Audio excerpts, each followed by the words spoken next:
additional funding. And here I have to do full disclosure and declare my interest that this is a constituency project. The Volivo to Dofwa-Didome Bridge will really help my North Town people.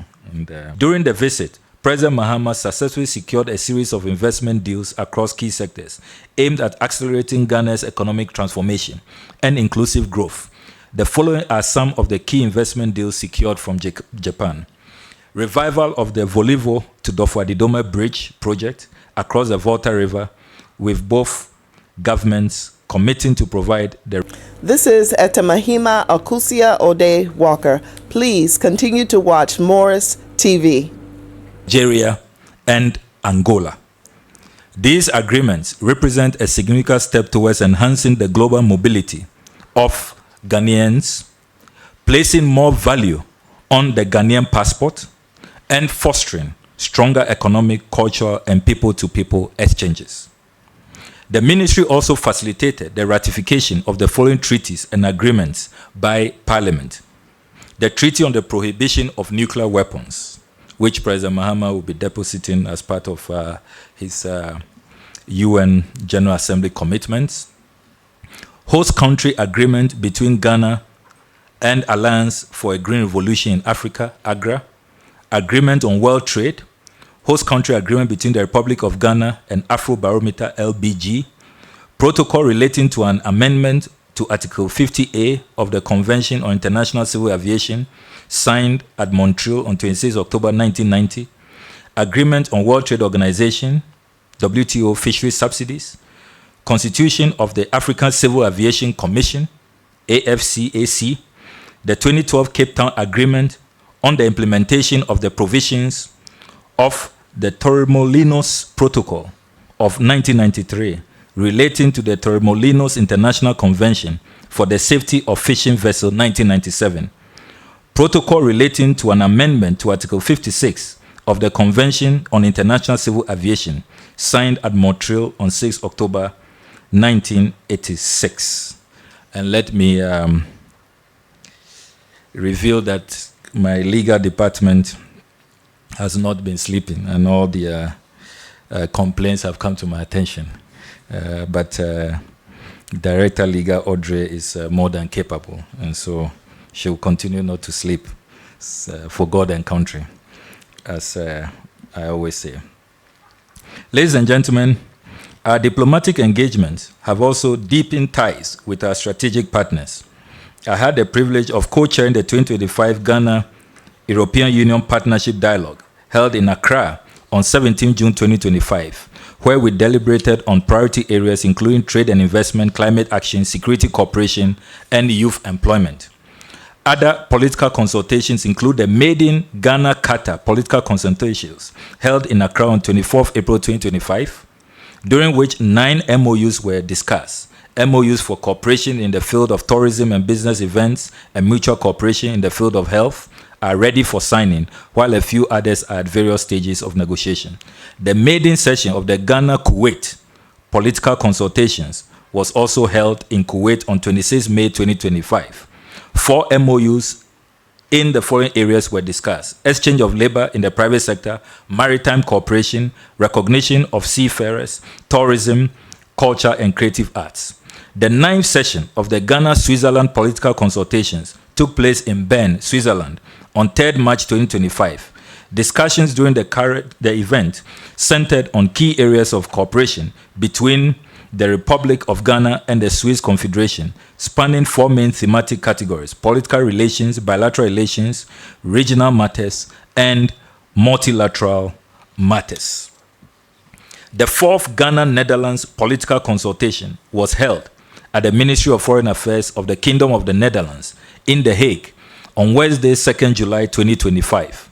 The consultations addressed the following thematic areas: global affairs and security cooperation, cooperation in the multilateral system, human rights, migration, cultural cooperation, macroeconomic development, trade and investment, cocoa, agriculture, and food security.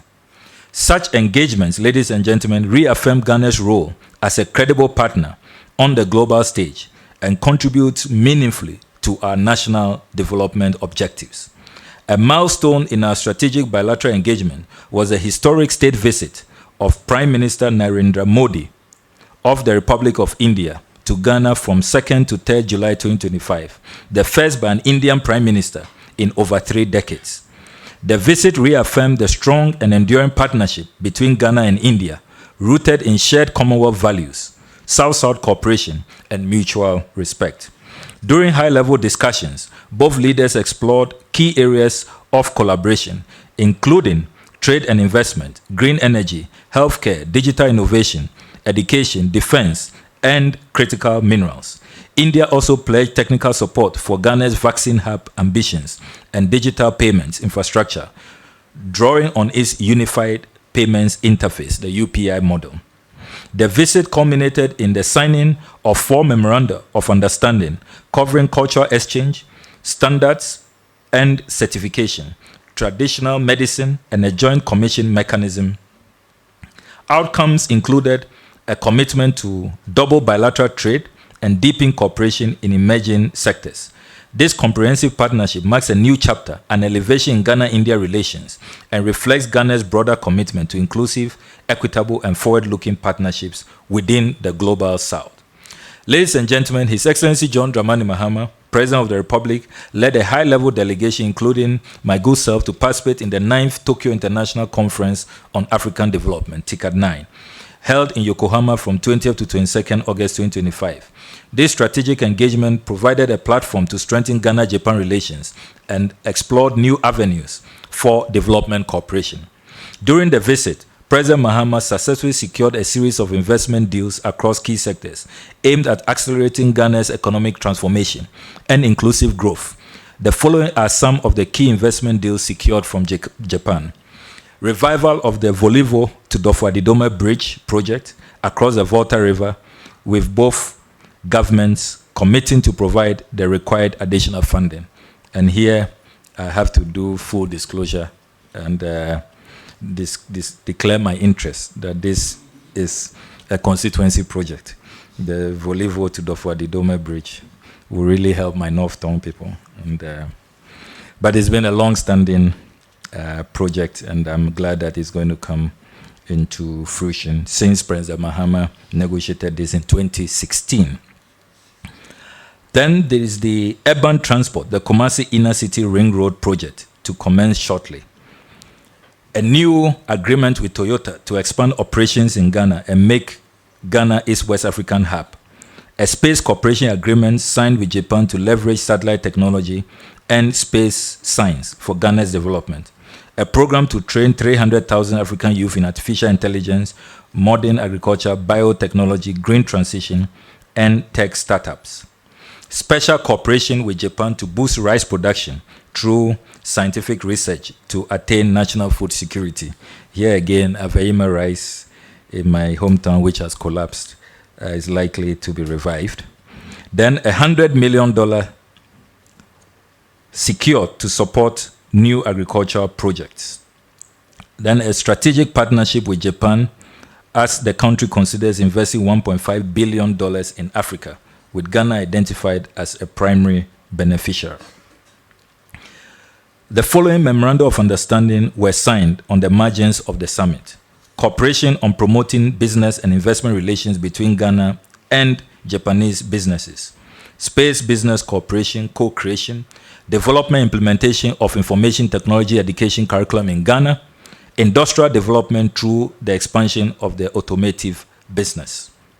At the invitation of His Excellency Tharman Shanmugaratnam, President of Singapore, President John Dramani Mahama undertook a historic state visit to Singapore from 26 to 28 August 2025, becoming the first Ghanaian president to do so.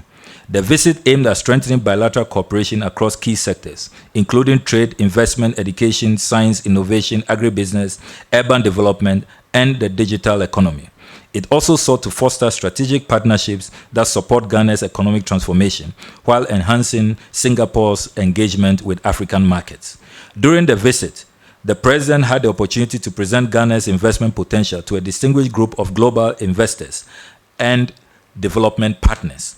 The primary objective was to attract investment commitments, strengthen strategic partnerships across key sectors, and position Ghana as a gateway for Singaporean businesses seeking access to opportunities within the Africa Continental Free Trade Area. As a result of these engagements, President Mahama successfully secured investment deals valued at $1 billion, spanning a range of strategic sectors. The underlisted agreements were secured during the visit. Olam committed to invest $200 million in new projects, including a new 43,000 metric ton pasta processing plant and a feed processing plant for poultry and agriculture. And I am glad to announce that they have commenced construction, and the president is eager to commission these projects next year if they go according to schedule. Shangri-La has also pledged to construct a $300 million ultra-modern 5-star hotel, a mall, and a convention center. Ghana seeks to become the conference destination in West Africa, and this project is really key in helping us achieve that objective. Then a 10,000 capacity student hostel is to be built for students at the University of Ghana. We are told that the residential deficit is now in excess of 50,000, and this will go a long way to reduce the plight of our younger compatriots who are forced to grapple with in, out, out, out, as we hear. Security upgrades at Kotoka International Airport to enhance our capability to, among others, check smuggling and drug trafficking. Expansion of Tema Port and revival of the Tema Dry Dock. Construction of a new jetty for oil ships. Partnership with Singapore to establish road material testing labs across Ghana. Collaboration between the central banks of Ghana and Singapore to launch a common payment platform to enhance Africa-Asia trade. A TVET collaboration with Singapore Institute of Technology to establish a model Accra Institute of Technology. Execution of projects under the bilateral carbon credit agreement. As part of a public service research initiative, the first group of 18 chief directors from Ghana's ministries have already traveled to Singapore and are there currently for intensive leadership bootcamp focused on capacity building and knowledge sharing. Singapore has also offered to share best practices with staff of the parks and gardens, and only this week we held discussions to facilitate the trip of our officials. You do know that President Mahama has had a special honor where at the Singapore Botanic Gardens, a special orchid has been named after him. He's the only second Ghanaian after Kofi Annan to have that honor at that UNESCO heritage site. And we are glad that our parks and gardens officials are going to work with their Singaporean counterparts so that we can also beautify Ghana. Interestingly, both parks and gardens were established in the 1850s to 1870s by the same colonial masters we share. President Mahama also held bilateral discussions with Prime Minister Lawrence Wong. A key highlight of the engagement was the signing of 3 memoranda of understanding as follows: MOU on bilateral consultation to enhance diplomatic coordination, MOU on capacity building to foster skills development, MOU on the adoption of Singapore's standards of mass flow meters. Distinguished ladies and gentlemen, our strategic partnership with the People's Republic of China has expanded significantly, marked by increased diplomatic engagement, deepening economic cooperation, and the pursuit of mutual beneficial development initiatives.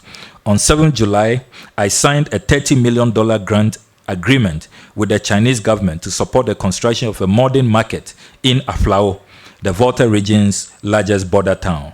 This grant complements earlier Chinese support to Cape Coast and reflects a balanced approach to regional development. Ghana is one of the African countries to benefit from the zero tariff access offered by the Chinese government for African exports to the Chinese market.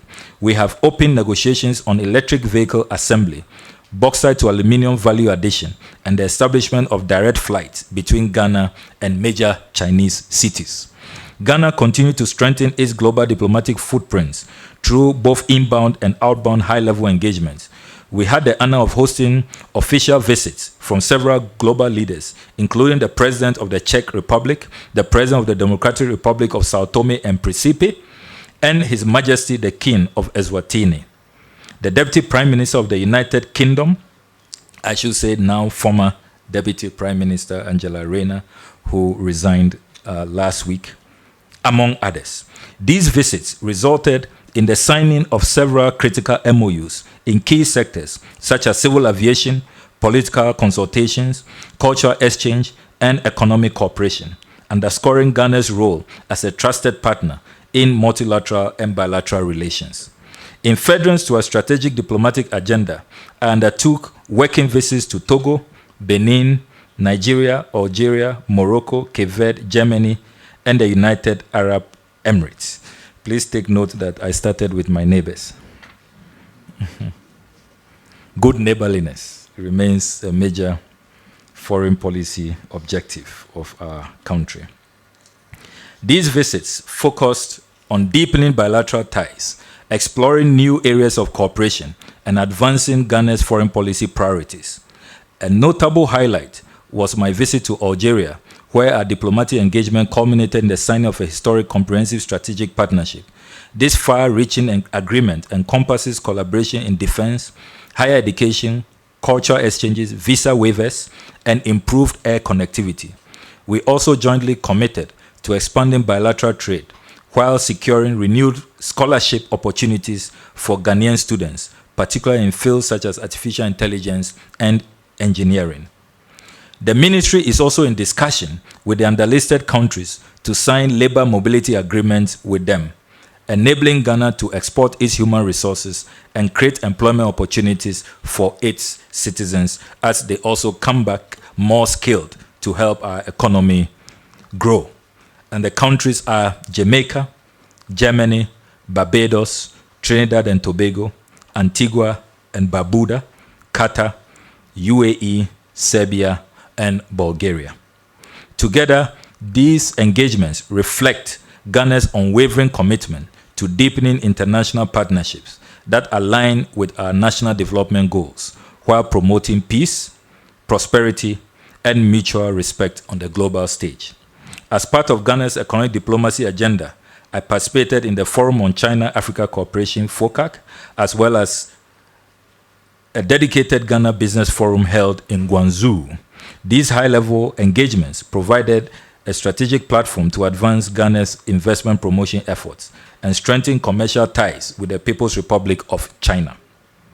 During this forum, I held direct discussions with over 30 leading Chinese enterprises, including Huawei, the global group Beijing Construction, and GAC Motors, to position Ghana as a preferred destination for sustainable investment and industrial partnerships. These engagements have already begun yielding tangible outcomes. Notably, GAC Motors has expressed a keen interest in establishing electric vehicle manufacturing operations in Ghana.